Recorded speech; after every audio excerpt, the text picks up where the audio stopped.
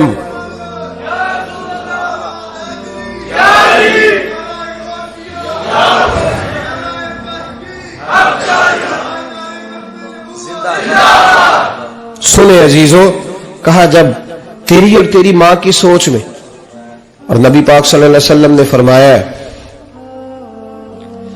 جتنے بھی گناہ انسان کرتا ہے نا، اللہ کریم سزا کو روک دیتا ہے، قیامت میں سزا دے گا. اور جو ماں باپ کا نافرمان ہے نا، اس کو دنیا میں بھی سزا ملے گی. جو ماں باپ کا نافرمان ہے اسے دنیا میں بھی. آپ یقین کریں، بچے تھوڑا سا پڑ جاتے ہیں بیچارے، تو ماں باپ سے کہتے ہیں ابا جی تسی پرانے دور دے ہو، تو انہوں کی پتا ہوئے. اور تجھے پتہ ہی نہیں بھائی، تجھے خبر ہی نہیں، یہ پرانے دور کے نہیں، تو بیوقوفوں کے دور کا ہے. تو سمجھ یہ کوئی تعلیم ہے؟ اکبر الہآبادی نے کہا تھا ہم ایسی لاکھوں کتابیں قابل ضبطی سمجھتے ہیں، ضبط کرنے کو دل کرتا ہے. ہم ایسی لاکھوں کتابیں قابل ضبطی سمجھتے ہیں جن کو پڑھ کے بیٹے باپ کو خبتی سمجھتے ہیں. باتیں کرنے والی ماں اور باپ اتنا بڑا درجہ ہے